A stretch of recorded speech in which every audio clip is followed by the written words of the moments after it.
gobierno guatemalteco llamará a reunión urgente a cancilleres del Triángulo Norte para analizar suspensión provisional de reforma migratoria en Estados Unidos. Según organizaciones pro derechos del niño, luego de los asesinatos de menores se evidencia que el gobierno tiene abandonada a la niñez. Para la Organización de Naciones Unidas, la idea del gobierno de promover el salario diferenciado en 4 municipios va en contra de las obligaciones internacionales de derechos humanos. Agentes antinarcóticos de Estados Unidos y Guatemala llevan a cabo una operación de combate al narcotráfico en el litoral pacífico del país. En su visita a Hungría, el presidente ruso Vladimir Putin sugiere que Estados Unidos está enviando armamento a Ucrania. Salud Siempre, el único seguro que cuida de tu familia en todo momento, desde 400 quetzales mensuales, presentó los titulares. Comencemos con las noticias, y es que el gobierno de Guatemala ha llamado a una reunión urgente a los cancilleres de los países del Triángulo Norte de Centroamérica, esto luego de que un juez federal en Texas haya dejado sin efecto las medidas migratorias anunciadas por el presidente Barack Obama. Las noticias nacionales son presentadas por Azúcar de Guatemala.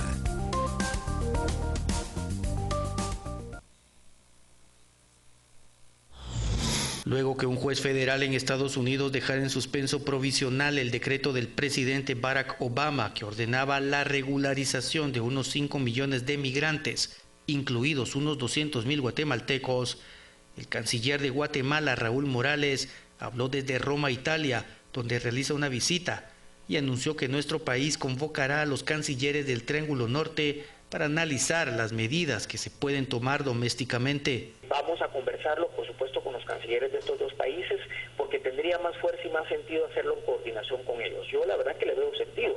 Todo lo que sea para cabildear, todo lo que sea para gestionar y para solicitar apoyo es bienvenido. Por supuesto, tenemos que pensarlo, tenemos que coordinarlo y tenemos que programarlo, porque y tenemos que planificarlo, porque si no está bien planificado, pues no queremos que nos salgan las cosas al revés. Entonces, vamos a coordinarlo con los tres países del Triángulo Norte, vamos a ver qué posibilidades reales hay y obviamente pues todo lo que sea para apoyar a nuestros migrantes. Estoy seguro que el señor presidente de Guatemala y de Honduras y El Salvador van a estar completamente de acuerdo. Para expertos, lo que sucede en Estados Unidos con la reforma migratoria, incluyendo la decisión del juzgado federal, son acciones eminentemente políticas.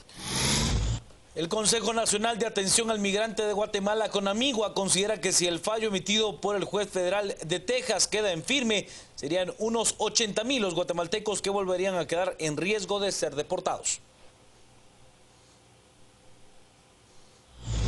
O sea, la intención de que hoy fuera el fallo es porque mañana entraba en vigencia el tema de la DACA, o sea, la extensión de los estudiantes. Y a finales de mayo entra lo que es el DAPA, que es para los padres de los que son residentes o ciudadanos. Temporalmente se detiene. Sin embargo, esto ya ha ocurrido en anteriores ocasiones. Es una corte donde hay un juez federal. Sin embargo, ya organizaciones que trabajan en beneficio de los Dreamers han manifestado su decisión de apelar cualquier resolución. Ya han habido casos de esta índole. En Phoenix, Arizona, la gobernadora interpuso un recurso para que no se les otorgara licencias también a los Dreamers. Y recientemente, fue la semana pasada, donde la Corte dictaminó que ella le negó el recurso. O sea que nosotros esperamos que el recurso sea negado, sin embargo, queda temporalmente detenido, o sea que mañana ya no va a entrar en vigencia como se había anunciado. Organizaciones en pro de los derechos de la niñez aseguran que este sector de la población está abandonado por parte del gobierno central. Luego de que tan solo 7 días, 7 niños fueran asesinados, asociaciones civiles que trabajan en pro de la niñez se pronuncian y manifiestan su rechazo ante estos hechos y aseguran que el gobierno tiene en el abandono a la niñez guatemalteca. Esta sociedad está matando a sus propios niños ante la mirada negligente del Estado y de todo el sistema de justicia. Esto lo que genera es que quienes cometen este tipo de delitos sigan flagrantemente cometiendo los mismos delitos, porque el Estado es incapaz en su sistema de justicia de poder sancionarlos. Por otra parte, la Fundación Sobrevivientes asegura que hasta el momento el Estado no está actuando de la mejor manera ni de forma eficiente. En consecuencia, piden que se entreguen resultados que ayuden a disminuir la impunidad en estos delitos. Ya hoy tenemos cámaras, tenemos 35.000 elementos en las fuerzas de seguridad. Bueno, señores, ahora queremos ver resultados. Y los resultados tienen que ser menos impunidad, menos muertes, más seguridad, más protección para la ciudadanía. Cuando un Estado está consintiendo estos hechos, cuando un Estado sanciona con mano blanda a quienes atentan contra la integridad de la niñez, ¿qué podemos esperar? El Refugio de la Niñez asegura que el 95% de los delitos contra la niñez quedan en la impunidad. Hasta el momento, 31 menores han muerto en lo que va del año, según la Fundación Sobrevivientes. Naciones Unidas asegura que el tema del salario diferenciado viola los derechos humanos. Según la Organización de Naciones Unidas, la decisión del gobierno de Guatemala de implementar un salario mínimo diferenciado de 1.500 quetzales en los municipios de Guastatoya, San Agustín Acazahuastlán, Estanzuela y Mazagua, con el fin de promover la industria manufacturera local, viola las obligaciones internacionales de derechos humanos de Guatemala. Los expertos de la ONU manifestaron mediante un comunicado de prensa que la adopción de un salario mínimo mensual diferenciado para los trabajadores de la industria de manufactura ligera es 44% inferior a la remuneración mínima mensual y vigente a nivel nacional en los sectores agrícola y no agrícola. Indicaron que les preocupa que esta medida pueda extenderse a otros sectores y regiones y desencadenar una tendencia general a la reducción de salarios. Por este tema, la Corte de Constitucionalidad amparó provisionalmente al Procurador de los Derechos Humanos, Jorge de León Duque, quien coincide con los expertos de la ONU en la propuesta impulsada por el Ejecutivo en esos 4 municipios. Las noticias nacionales fueron presentadas por Azúcar de Guatemala.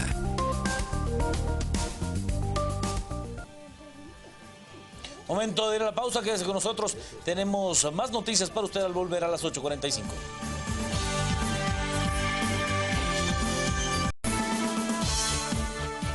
Ojo de Halcón es un operativo que busca realizar operativos por aire, tierra y mar. Esto en contra de grupos del narcotráfico en las fronteras. Estas operaciones se dan con el apoyo de la Agencia Antinarcóticos de los Estados Unidos, en conjunto con agentes de la Subdirección General de Análisis e Información Antinarcótica y elementos del Ejército de Guatemala. De acuerdo con el ministro de Gobernación, el plan se ejecuta en los departamentos de Suchitepeques, Retauleu, Escuintla, San Marcos y Jutiapa. El objetivo principal es desarticular estructuras dedicadas al narcotráfico. La operación Halcón va orientada a aumentar nuestras operaciones de interdicción en los flujos terrestres, pero especialmente marítimos y aéreos en el país.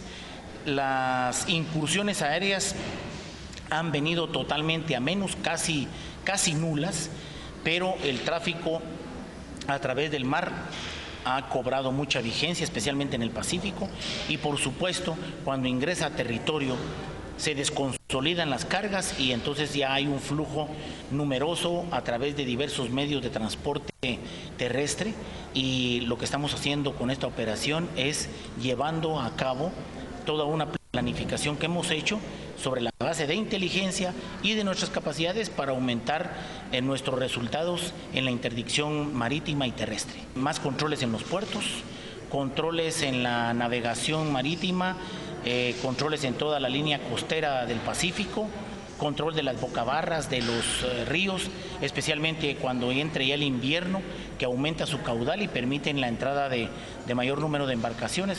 Ese tipo de cosas es lo que estamos potenciando. La decisión de que el sistema penitenciario absorba la seguridad de los centros de detención que están resguardados hoy por la Policía Nacional Civil ha causado contradicciones entre el ministro de Gobernación y el director del sistema penitenciario. El director del sistema penitenciario, Antoni Pivaral, anunció que las cárceles que están a cargo de la Policía Nacional Civil, entre ellas algunas que se encuentran en las comisarías, pasarán a formar parte del sistema penitenciario. Esto con el objetivo de tener mayor control. Sin embargo, a decir del director, Esto provocará aumento del hacinamiento en los penales. Tenemos dos opciones. Una es de que los privados de libertad sean absorbidos dentro de las instalaciones del sistema penitenciario, y la otra es de que el sistema penitenciario tome esas instalaciones, pero tendríamos el inconveniente de que algunas cárceles están dentro de comisarías. Son 1.800 personas privadas de libertad que se van a sumar a los 18.500 que ya tenemos en nuestras instalaciones. Tenemos un 187% de hacinamiento y eso vendría a sumar casi un 202% de hacinamiento. El ministro de Gobernación no está de acuerdo con lo dicho por el director del sistema penitenciario y aduce que se deben analizar opciones para evitar el hacinamiento. Diciendo de lo que dice el señor director, lo que ocurre es que vamos a entrar nosotros en una responsabilidad de unificar a las cárceles públicas con las cárceles de detención. La solución, bueno, espero que empecemos la construcción de los módulos, que ya está adjudicado el contrato y solo estamos esperando el anticipo para iniciar la construcción de esas cárceles que nos van a dar un aforo para 3.500 privados de libertad. Es que estamos trabajando con los fiscales ejecutores y los jueces ejecutores y la Cámara Penal para ver cómo se puede utilizar el mecanismo de arresto domiciliario, medidas sustitutivas para los delitos menores. El ministro de Cultura y Deportes, Dwight Pesarosi, niega haber aumentado el número de sus asesores hasta 29, cuando el número promedio era de 12.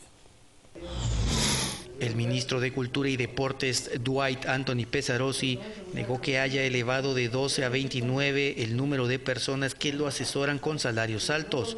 Según Pesarosi, él contrató a unos 15 profesionales, pero también así despidió a otros. Además, sostiene que los que lo aconsejan son pocos. He contratado gente para la dirección del área jurídicas, para la dirección de la unidad, de administración financiera, para auditoría interna, propiamente directamente para mi asesoría como tal, también en apoyo a otros viceministerios como el de Cultura, también para el deporte. Pues yo le diría unas 15, 17 personas, pero también, digamos, ha habido gente que también he prescindido de sus servicios, de que no son asesores específicamente míos. O sea, yo tengo gente que sí he puesto a trabajar, evidentemente, con funciones específicas para la administración del Ministerio de Cultura y Deportes. Pues mire, oscilan. Hay personas que ganan 7.000 quetzales, 6.000 quetzales, hay gente que gana también altas, que sí son los, digamos, la gente más cercana a mí, que son profesionales. El que más gana 22.000 quetzales. 22.000 quetzales, pero que es la minoría, o sea, son 2 o 3. Según Pesarosi, su presupuesto no ha aumentado con la contratación de personas que lo asesoran en temas legales y financieros. El Ministerio de Energía y Minas ha lanzado un plan piloto para la protección de las fuentes de agua. El Ministerio de Energía y Minas lanzó el programa Cultivando Agua Buena. Este se basa en promover el desarrollo sostenible en diferentes comunidades y se realiza gracias a un convenio de cooperación científica y técnica entre Guatemala y Brasil. Es un programa que tiene como hilo conductor el agua, pero es una tecnología de participación comunitaria, es eminentemente participativo, que tiene por objeto generar el desarrollo sostenible en las comunidades aledañas a los proyectos, generar proyectos de desarrollo concretos nacidos de la voluntad de las comunidades. Una herramienta para poder participar de forma efectiva y cambiar una realidad, generando el desarrollo sostenible de sus comunidades, sin esperar que el gobierno o que el Estado cumpla todas sus expectativas, sino en una sinergia entre los 3 principales actores: gobierno, empresa y comunidad. La implementación del programa piloto es un proyecto minero y uno hidroeléctrico. Beneficiará a los pobladores de Alta Verapaz y Santa Rosa. En este acercamiento se va a reflejar las necesidades básicas de la comunidad en general, porque van a participar alumnos de escuelas, adultos y todo lo demás, y de ahí se va a reflejar esta necesidad, es donde van a haber cosas que inmediatamente se puedan corregir, ya sea infraestructura, ya sea en educación, las necesidades que hayan en la comunidad, ¿verdad? Los servicios básicos que faltan por hacer. Entonces, nosotros como corporación municipal vamos a invertir en lo que sea necesario, y si no hubiesen los fondos, pues tenemos el apoyo de Empresa Minera y tenemos el apoyo de Brasil, ¿verdad? El programa promueve la aplicación de metodologías de gestión, educación y acción ambiental con un amplio proceso de participación e inclusión social y productiva. El cadáver de un hombre aún no identificado fue encontrado en la habitación 14 del Auto Hotel Primavera Suites, ubicado en la zona 13 de la ciudad capital. De acuerdo a las primeras hipótesis, al no encontrarse arma ni cascabillos y el cuerpo no presentaba heridas, se presume que habría fallecido de un paro cardiorrespiratorio y que la persona que lo acompañaba, al percatarse de que este habría muerto, se dio a la fuga. En otra línea de investigación se estima que el hoy fallecido se habría suicidado. Al parecer tiene un disparo en la cabeza.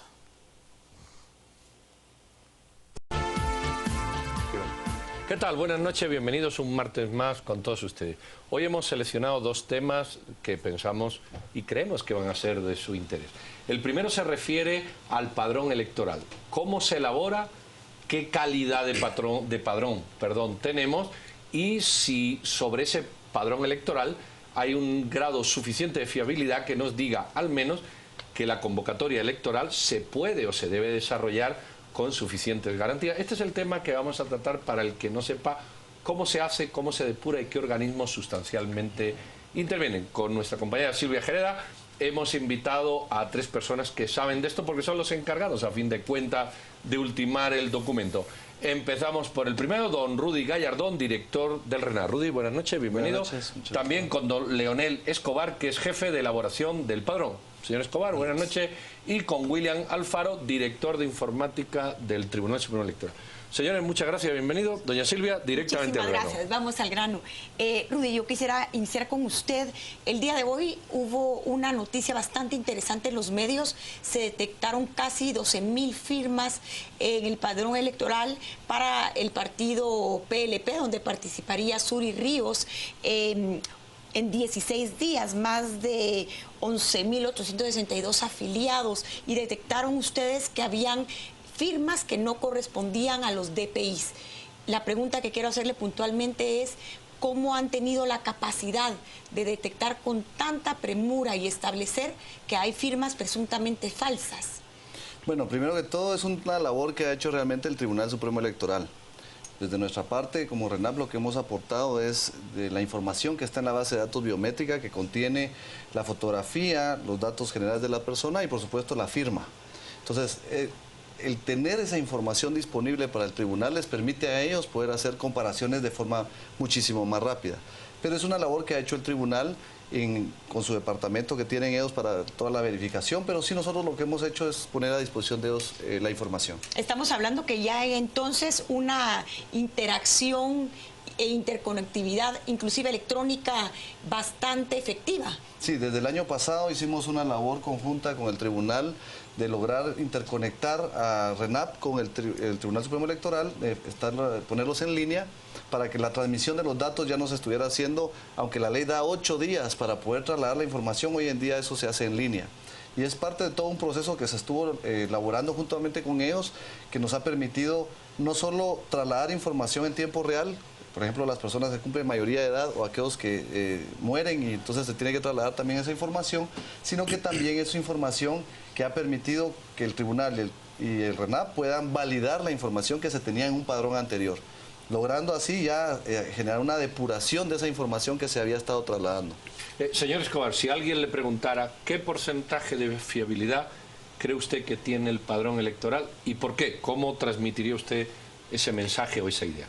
El padrón electoral tiene una confiabilidad del 100%. 100%, ¿no? Sin duda. Sin duda. Es un padrón electoral que ha sido técnicamente elaborado, que contiene una base de datos que indudablemente apuntalarlo con el DPI le ha dado mayor confiabilidad. Se dejó de lado ya la cédula de vecindad, que era el talón de Aquiles para el registro de ciudadanos, y consideramos nosotros que el padrón electoral siempre ha tenido la confiabilidad que el ciudadano merece y necesita para tener unas elecciones limpias, claras, transparentes a un 100%. Todas las personas que están incluidas en el padrón electoral son guatemaltecos mayores de edad y que tienen un documento de identificación que así lo acredita. Yo quisiera hacerle, perdón, una pregunta respecto a esto. El año pasado hubo una denuncia que en municipios de San José del Golfo, Palencia, San Raimundo y Chinautla, los vecinos estaban denunciando que los alcaldes estaban trasladando personas para votar que inclusive no pertenecían a estas aldeas y que pues estaban ahí empadronando, obteniendo cédulas. Cuénteme un poquito en este caso en qué terminó y si se pudieron depurar este tipo de anomalías que fueron evidentes que sucedían en estos departamentos, en estos municipios, perdón. Lamentablemente esto apunta hacia las elecciones locales, municipales. Entonces hay algunos dirigentes políticos que lo que hacen es trasladar votantes de un municipio a otro. Lógicamente son personas plenamente empadronados y lo que hacen es falsear la información de la residencia electoral, llevando ciudadanos que están en un municipio de residencia habitual, los trasladan a otro declarando una residencia electoral ficticia. Esto terminó con el acuerdo que emitió el Tribunal Supremo Electoral el 1/2015, a través del cual se suspendió un párrafo del artículo 5 del reglamento de la ley electoral que establece que ya no se puede hacer ningún cambio de residencia electoral entre municipios.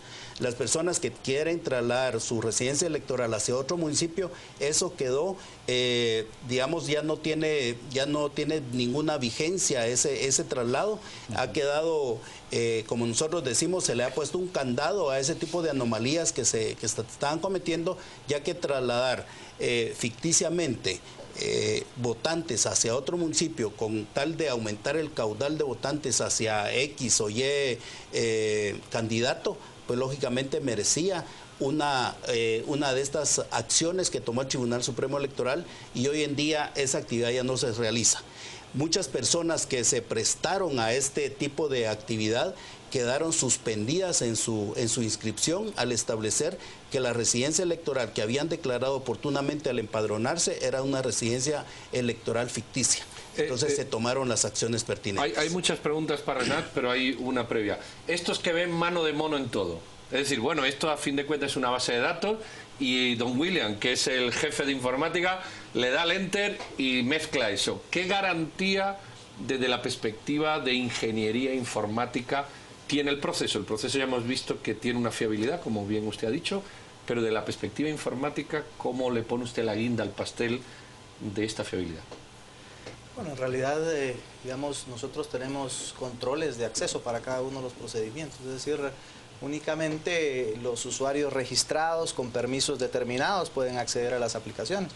Por lo tanto, digamos, no es posible de alguna manera realizar este tipo de situaciones. Por otro lado, digamos, nosotros hemos desarrollado herramientas, contestando un poquito las primeras dos preguntas, hemos desarrollado herramientas para el cruce precisamente de las firmas, que es la primera pregunta que ustedes hacían. Hoy tenemos una herramienta que nos permite determinar, digamos, agarrar las firmas que el RENAP nos ha trasladado y compararlas, cotejarlas con las firmas que vienen en las hojas de afiliación. Y entonces eso nos permite dar una respuesta pronta a esos cruces de información y poder emitir los resultados de esos cruces de firma que van a determinar si una firma, digamos, corresponde o no a un afiliado. Por otro lado, también Pero en este caso, tengo a varios televidentes con el cuestionamiento, en caso de que estas 12,000 firmas que habría utilizado Suri Ríos fuera real, ¿cómo se pudo hacer esa falsificación de firmas?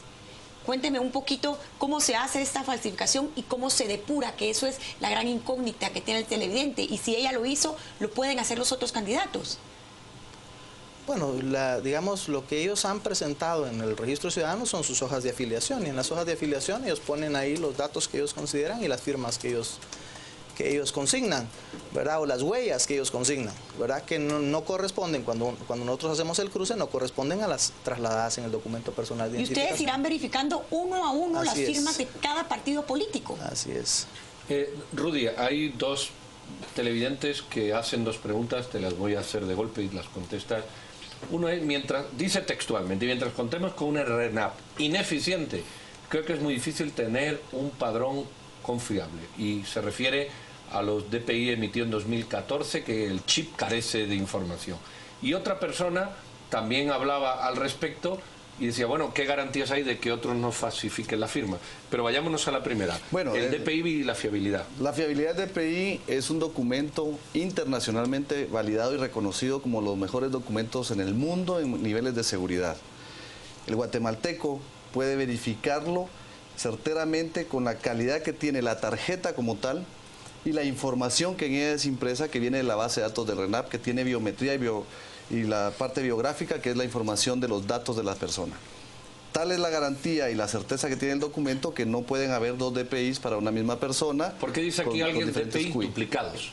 Porque al final de cuentas lo que se ha manejado muchas veces cuando encuentran información en alguna escena de crimen, por ejemplo, y encuentran DPIs falsos, dicen algunos también, a veces son tarjetas de PVC, que son como verlo la licencia, que es otro tipo de material que se puede imprimir en una impresora térmica. No tiene ninguna validez y es fácilmente detectable ya cuando los jueces y los demás personas que evalúan los materiales se dan cuenta que no tiene nada que ver. Es decir, se puede hacer un DPI falso, pero el día que llega uno a la votación, el DPI falso es como un billete de 500 que sale. Se ve que es falso, el mismo principio de los billetes. El policarbonato que se usa para los billetes es muy fácil detectarlo cuando alguien imprime en una impresora de cualquier tipo un billete que no tiene ningún valor. Entendido. Podríamos estar diciendo entonces que durante estas próximas elecciones estará garantizado que no habrán DPIs falsos, duplicados o inclusive cambios de domicilio. ¿Eso podrás, en qué porcentaje de confiabilidad podemos tener hoy en esta elección 2015? Yo considero que es un porcentaje bastante alto. Día a día la tecnología ha avanzado y se ha aplicado a este tipo de bases de datos. Los DPIs que porta el ciudadano, nosotros los cotejamos con la información que el mismo RENAP nos envía. Y lógicamente nosotros estamos recibiendo de una fuente confiable de información la información de esos DPIs que ya aporta el ciudadano en la calle. Se va a empadronar, nosotros tenemos un lector de chip que tiene el DPI y lógicamente el chip que no es original no lo va a leer ese lector de chip. Hay varias tramas de seguridad que contiene el DPI que nosotros mismos las establecemos también porque se ha recibido capacitación. Los empleados han recibido capacitación para detectar estos DPIs. Un DPI falso no pasa es detectado en los controles de inscripción de ciudadanos que se hace porque se introduce en el lector de chip. Incluso tenemos el lector de huella del ciudadano, tenemos alguna duda sobre la identidad del ciudadano, le indicamos que ponga su huella y lógicamente eso ya amarra con la información que tiene el DPI que nosotros estamos leyendo a través de ese lector. Denos una primicia, ¿qué número tiene el padrón? ¿Lo sabemos ya más o menos cuántos ciudadanos van a poder votar? Hombre, no con una precisión milimétrica. Y mientras tiene la primicia, ¿qué número aproximadamente por ahora? Somos conscientes de que las cosas están en evolución, pero ¿se puede decir un número? Si lo pueden decir, aproximado. Hay una proyección. Nosotros siempre establecemos proyecciones, lógicamente van más allá de lo que establecimos y teníamos en el 2011. En 2011 tuvimos 7.340.841 ciudadanos que... Menos mal que era aproximación. Que estaba inmerso en el padrón electoral 2011. Nosotros consideramos que en esas elecciones, si nosotros...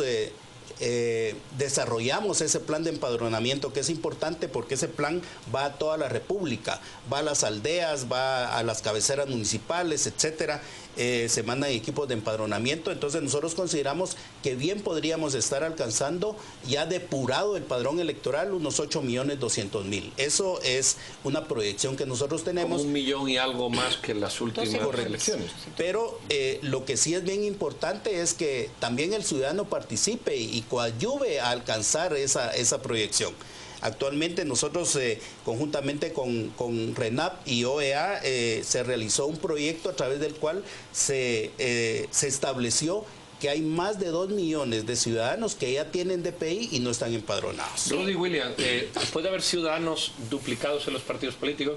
Es decir, el ciudadano Pedro Trujillo que se afilia a la UNE, que se afilia al LÍDER y que se afilia al PP, que firma como afiliado y es una firma que sirve para sustentar el partido político.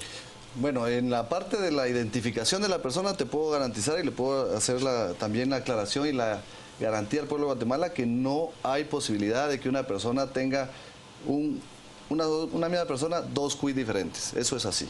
Es la gran ventaja de tener la biometría. Ahora, una persona que pueda ir de partido en partido afiliándose, eso es otro tema que sí se podría dar, entiendo yo, pero es un tema que también se va a poder depurar en el área del TSE. William, y en ese caso, ¿cómo ustedes desde informática podrían detectar a esta persona que va de partido en partido afiliándose?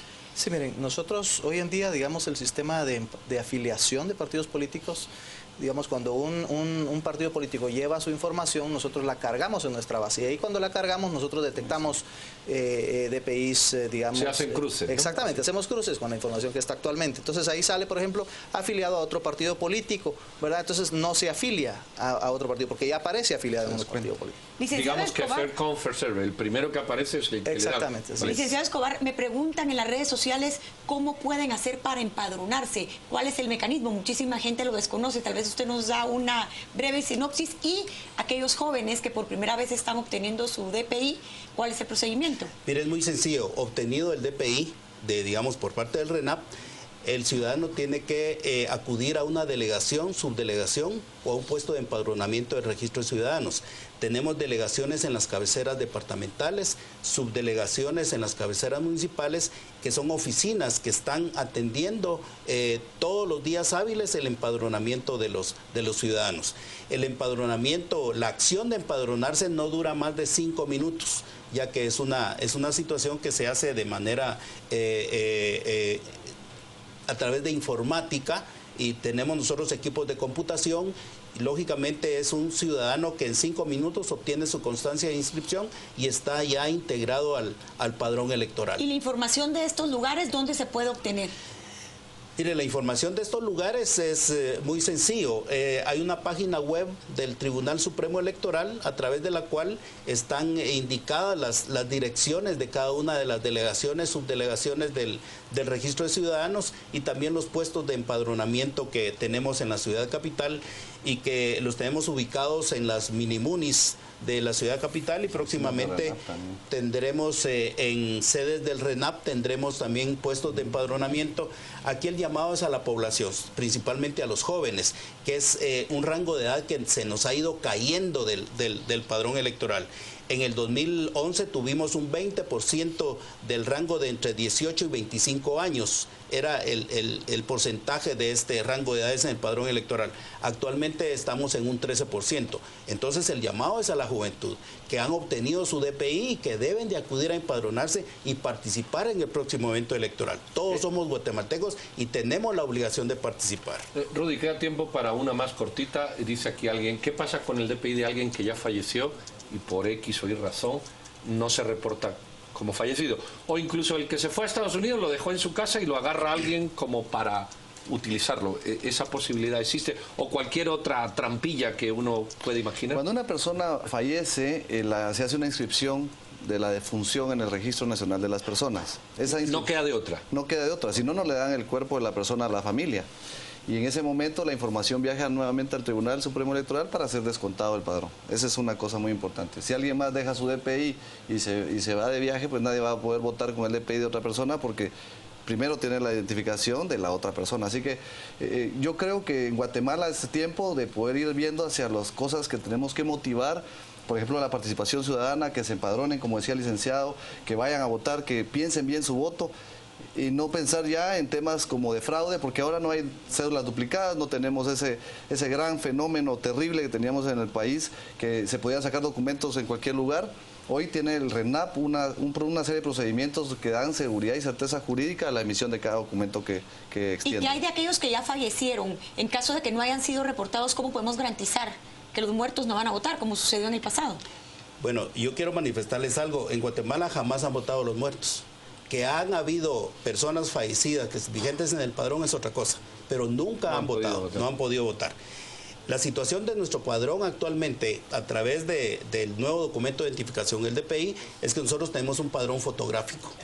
Es decir, al mismo tiempo de que tenemos el documento de identificación de la persona, también está la misma fotografía que carga el DPI, aparece en el padrón electoral.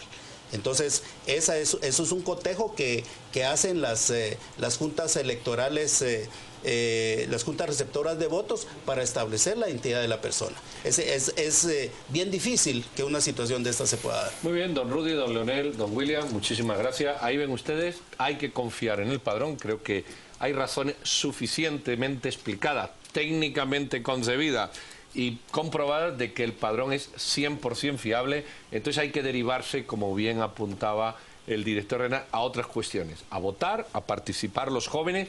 Tener DPI no significa estar inscrito en el padrón. Hay que ir a inscribirse.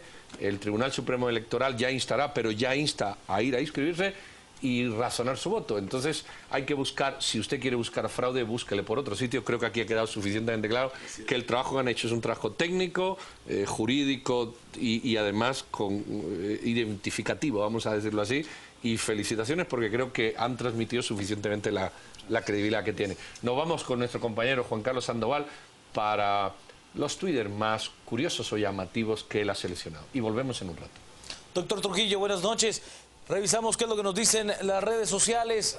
Estuve y nos plantea, no hay mucha información de cómo empadronarse. ¿Cómo sabe un ciudadano si está empadronado? Es importante. Ya nos explicaban cuál es la metodología para poderse empadronar. Vinicio, si no, vean el ejemplo de la mayoría de DPIs emitidos en el 2014, que el chip carece de información. Max nos dice, Suri fue capaz de robar la identidad de 12,000 guatemaltecos. Esto debe ser castigado por la justicia, es lo que nos plantea Max.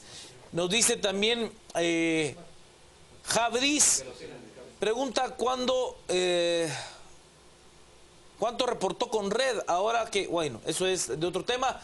Es lo más importante de lo que se tiene en Twitter hasta el momento en cuanto a las preguntas realizadas en este bloque de entrevistas. Por supuesto, tenemos un segundo bloque. Quédese con nosotros, hablamos acerca de un polémico video que está circulando en las redes sociales. Las entrevistas, ya lo sabe usted, Silvia Jereda y Pedro Trujillo.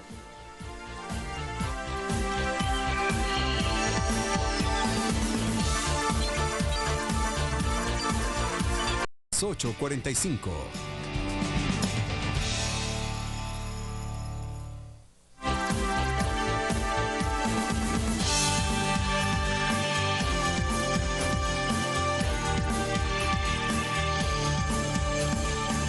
¿Qué tal, amigos? De regreso. El tema 2, o el segundo tema que hemos seleccionado para usted, se refiere a una denuncia y a una negativa de denuncia que los tribunales españoles han concedido y denegado respectivamente al señor Bielma cuando él pretendía quitar el video, un video que se emitió hace aproximadamente un año, que fue confesionado directa o indirectamente por CICIG y algunas personas, y que él consideraba perjudicial para su persona. Puso una denuncia en los medios nacionales, se ha dicho que esa denuncia fue denegada, pero no se ha comentado otra que ha sido admitida. Entonces tenemos a dos personas para comentar este tema, o para aclarar algunas cuestiones o hacer algunos comentarios al respecto. El primero es el propio Carlos Bielman, que está con nosotros vía telefónica desde Madrid. Señor Bielma, buenos días para usted, buenas noches para nosotros. Buenas noches, Pedro. Un saludo a todos los que le acompañan en el programa y especialmente a toda su teleaudiencia. Pues muchas gracias. Y también en el estudio a don Neri Ródenas, que es director de la Oficina de Derechos Humanos del Arzobispado de Guatemala, la ODAC. Neri, buenas noches. Señor Bielma, sustancialmente hay dos denuncias. ¿Nos podría usted explicar sucintamente cuáles son y qué perseguía cada una o persigue? Sí, con mucho gusto. Realmente, para aclarar, es una sola denuncia. Nosotros denunciamos ante el juez español la agresión que estábamos recibiendo y el daño al honor que hacía el video elaborado, publicado y propiedad de CICIG. Esta es la denuncia concreta. En esa denuncia pedíamos unas medidas cautelares para que el video fuera retirado de inmediato. Por otro lado, pedíamos que se exigiera una caución económica por los daños que pudieran haberme realizado. Asimismo, pedimos que al terminar el juicio sea publicada completamente la sentencia. El juez en esta única denuncia aceptó como tal, que era lo importante, y poco se han salido muchas veces en la comunicación de la importancia, que era lo importante, aceptó la denuncia, vamos a ir a juicio y tendrán que venir a España a demostrar todo lo que se dijo en ese video. Lo que el juez no nos aceptó fueron las medidas cautelares que habíamos pedido. Nuestros abogados hicieron el análisis y era razonable la posición del juez porque podría interpretarse como que nos estaban dando la razón sin haber ido a juicio y por lo tanto por eso no se apeló. Pero el fondo y lo importante de este tema es la denuncia y el que vayamos a ir a juicio y por supuesto que los tribunales españoles tienen la competencia para conocer esta agresión. Carlos, aquí le saluda Silvia Gereda. Yo tengo la duda, en este caso, ¿quiénes son los que deberían de ir o comparecer en este juicio que usted está exigiendo por el tema de este video?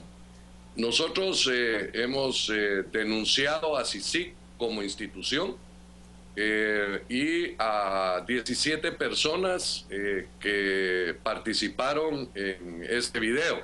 Entre ellos se encuentra el señor Dalanese, la exfiscal de Guatemala, Claudia Paz y Paz, el fiscal Ulate, el señor Héctor Rosada, la señora Marielos Monzón, entre los nombres que tengo frescos, los que elaboraron el video.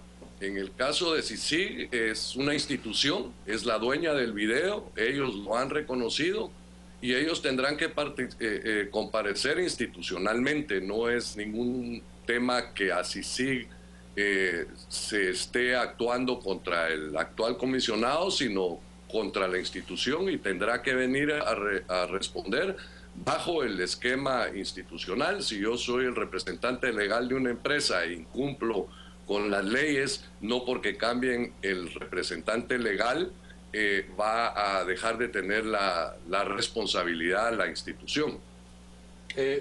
Neri, ya hemos oído las manifestaciones, señor Bielma. Hay dos cosas, lo que el juez deniega, lo que el juez acepta de la misma denuncia.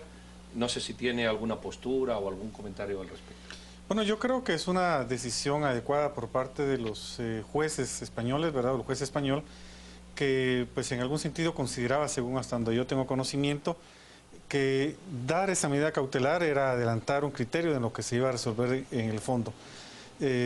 Realmente con la petición que ha formulado el señor Carlos Bielma, pues creo yo que en alguna forma afecta también el derecho de, como pueblo que tenemos, de estar informados. Creo que es un caso que es bastante emblemático, creo que es un caso que ha desbordado a la opinión pública, que desde hace varios años se le ha dado seguimiento y que a mi criterio ha desenmascarado la forma de operar de estos cuerpos que dentro del Estado funcionaron y que en algún sentido nosotros tenemos que conocer. Es un caso bastante delicado, creo que de cualquier forma la decisión del juez no afecta la decisión o la petición que esté formulando el señor Bielman en España. Todavía faltará pues que se dilucide, no conozco exactamente cuál es el procedimiento español, pero presumo que tendrá que haber una sentencia y en la sentencia entonces se podrá resolver el fondo. En ese sentido, entiendo, no se está resolviendo el fondo, solamente se está denegando esa medida cautelar. Neri, yo quisiera hacerle una pregunta que va con el tema de la libertad de expresión, el derecho a estar informados. Sabemos que en este video hubo muchísimos columnistas, periodistas, líderes de opinión que se quejaron muchísimo porque su información fue tomada inconsultamente, sacada del contexto, recortada y, según dijeron muchos, manipuladas. ¿Es esto realmente lo que nosotros necesitamos como sociedad guatemalteca? Que se realicen videos con una plena manipulación, donde los mismos denunciantes, en este caso, aseguran que se abusó de lo que ellos habían expresado en algún momento. Bueno, es posible que haya molestias de algunas personas que no hayan dado la autorización, pero también hay que considerar que hay otras personas que sí dieron autorización y que aparecen dentro del video y que dentro del conocimiento que tienen de los hechos, pues dan la información. El propio señor Bielman ha citado a algunas personas y en ese sentido yo creo que no solamente hay que ver esas personas que han denegado, sino que también hay que ver aquellas personas que han autorizado. Yo conozco ese video, lo he visto pues, en la red social y para mí es bastante ilustrativo. Yo creo que hay unos hechos que son innegables, hay unos hechos de que en esa toma de Pavón murieron 7 personas, que hay bastantes indicios que podrían determinar responsabilidad, que no fueron enfrentamientos, sino que podrían determinarse ejecuciones extrajudiciales. Obviamente no se puede afirmar definitivamente esa situación, pero de cualquier forma yo creo que son cosas en las cuales se ve inmersa el tema común, el Estado de Guatemala, el uso de recursos del Estado de Guatemala, el involucramiento de fuerzas de seguridad. O sea, son hechos bastante notorios, son hechos que son innegables. Hay una investigación propia también de parte de la Procuraduría de Derechos Humanos que también hemos tenido acceso, que con bastante lógica se explica más o menos cómo se desarrolló ese proceso y en la cual pues sí da pues una presunción de ejecuciones extrajudiciales. Obviamente no hay una sentencia que lo pueda definir, pero de cualquier forma yo creo que el acceso a lo que pasó es un derecho que nosotros tenemos y que no se nos podrá negar. Neri, y usted como director de la Oficina de Derechos Humanos del Arzobispado, ¿utilizaría este tipo de imágenes, de documentales y lo subiría en YouTube y las redes sociales para difundir una hipótesis que, como usted bien dijo, no está aún comprobada y todavía falta un juez que dictamine si esto sucedió o no? ¿Es lícito que una organización como CICIG utilice este tipo de información y la difunde en las redes? ¿Usted lo haría como director de la ODA? Yo creo que es información importante en el cual los guatemaltecos tenemos derecho a dar a conocer. Nosotros hemos hecho en otros casos, como en el caso del asesinato cometido en contra de Monseñor Juan José Gerardi Conedera, en donde desarrollamos nosotros un documental en el cual, después de haber pues, agotado y haber tenido también investigaciones, eso se encuentra en YouTube. Nosotros hemos dado autorización para poder subir esa información porque yo creo que hay temas en los cuales no podemos nosotros retraernos o ser ausentes o ser ajenos. Yo creo que realmente negar ese tipo de información en algún sentido es realmente no darle a la gente y a la población nacional e internacional información sobre lo que pasó en Guatemala. Yo creo que es importante que se traslade esa información. Señor Bielma, la diferencia entre información y opinión intencionada que usted ve en el video. El señor Neri Rodena habla de la necesidad de que la información se traslade. Su denuncia es por daños al honor de personas que han transmitido más que una información, una opinión canalizada en una dirección. ¿Qué tiene usted que opinar al respecto? Varias cosas, Pedro. En primer lugar, aclararle al señor Rodenas, con todo respeto, que en nuestra gestión no hubo ninguna política de ejecuciones extrajudiciales, que hubo una persecución y prueba de ello es la destitución de más de 1.200 policías, de 800 llevados a los tribunales y la transparencia con la que se trabajó. Realmente una cosa es información y otra cosa es manipulación. Si nosotros vemos el video, está totalmente manipulado y tergiversada cada uno de los temas que se toca en el mismo. Empezando con el propio caso de la finca Nueva Linda, que en ningún momento, por ejemplo, mencionan que asesinaron a 4 policías con fusiles AK-47. Realmente nosotros, y yo en lo personal, soy respetuoso de la libre acceso a la información, y prueba de ello es que si este caso ha sido ventilado en los medios, fue la política que usó CICIG desde el inicio, que nos denunció, nos acusó y nos condenó públicamente. El señor comisionado en ese momento socializó en todos los medios de comunicación nacionales e internacionales todo el caso sin siquiera nosotros poderlo conocer porque estaba en reserva. Y si nos enteramos de qué se nos acusaba fue porque fue publicado. Ahora, este es un video en el cual va más allá del tema de la libre información, porque no hay un balance en ese video, es totalmente tendencioso, totalmente falso, y lo utilizan inclusive en un momento decisivo cuando se estaba por dictar sentencia contra el señor Erwin Spenningsen. Es realmente una desinstitucionalización. El mismo comisionado, actual comisionado de la CICIG, en su comunicado hace ver que no es la forma de llevar adelante un juicio. Estamos usando prácticas en el país que, lejos de consolidar la institucionalidad, la estamos dejando por un lado. De hecho, nosotros podemos ver que va más allá de la libre expresión. Contra nosotros han escrito periodistas, han salido noticias que nos han afectado tremendamente y nunca hemos tomado una acción. Pero si sigues, el ente que acompañó las investigaciones es el que vino a poner la denuncia aquí, y realmente lo que nosotros queremos es resolver los problemas en los tribunales. No queremos ventilarlo públicamente. Hay un caso de todos los denunciados, que es el señor Benfeld, que, como ustedes saben, era un ex convicto. CICIG ya falló en el caso Los Valdespais con un testigo protegido, digo bien, un colaborador eficaz. ¿Hasta qué punto este tipo de testigos hacen que se desconfíe de los casos y las declaraciones, o le dan credibilidad? Bueno, sí, lamentablemente Guatemala funda mucho sus investigaciones en declaraciones testimoniales que son falibles, ¿verdad? Guatemala no ha desarrollado pues una investigación científica que se necesita para poder fundar mejor sus investigaciones. Y yo entiendo que CICIG ha estado pues apostándole más a hacer algún tipo de investigación científica. Sin embargo, pues el hecho, cuando no existen suficientes elementos, pues son las declaraciones testimoniales las que se utilizan, que a veces pues es la declaración, la palabra de la persona que está declarando, ¿verdad? Y que muchas veces puede traerse, o como reforzar totalmente un proceso, puede traerse también abajo un proceso si el testigo no es confiable. Es un riesgo que hace un investigador, confiar en una declaración, y se corre ese riesgo, ¿verdad? Si eso le contraviene después, también puede afectar la credibilidad de la propia entidad acusada. Queda una pregunta para cada uno. Le hago a Carlos, le haces tú a Neri.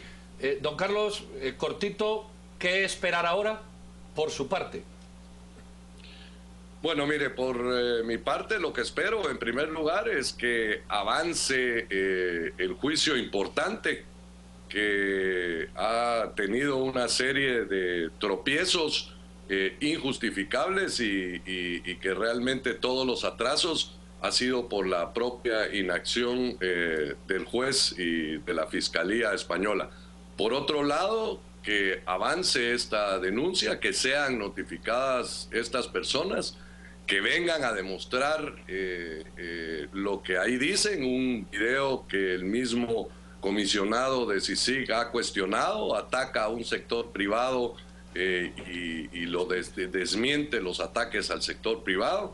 Eso es lo que yo espero. Espero que de aquí en adelante realmente las cosas las dilucidemos en los tribunales y no las dilucidemos en los medios de comunicación, sin, por supuesto, restringir la comunicación a la población del avance del caso de una forma totalmente imparcial. Neri, yo quisiera terminar con usted.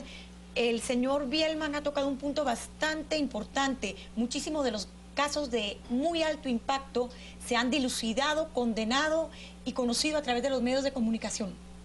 ¿Es esta la vía que debemos de seguir en Guatemala, o cómo hacer para poder avanzar hacia el tema de justicia y poder tener, yo se lo digo como periodista, una opinión más justa, más de respeto a los derechos humanos? ¿Qué opina usted al respecto? ¿Cuál es la vía para dilucidar estos casos? Estamos en tiempo, pero... Bueno, sí, definitivamente la vía judicial es la vía idónea, ad hoc, para poder dilucidar.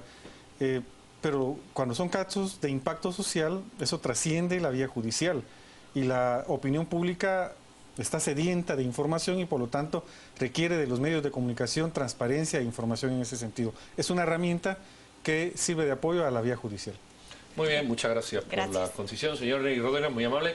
Don Carlos Bielma, muchísimas gracias. Puede echar su segundo sueño porque ahí sabemos que es temprano. Y bueno, esperemos a ver cómo avanzan las cosas para volver a tenerlo a usted y a otros invitados que comenten. Sin más comentarios que la despedida de doña Silvia Jerez, de un servidor, y el agradecimiento al señor Rodena y al señor Bielma, vamos con nuestro compañero Juan Carlos Aldovar y posteriormente a Deporte. No vamos con Juan Carlos Aldovar, sino que directamente vamos a Deporte. Vean nuestros Twitter ustedes por sí mismos. Tengan feliz noche. Los deportes son presentados.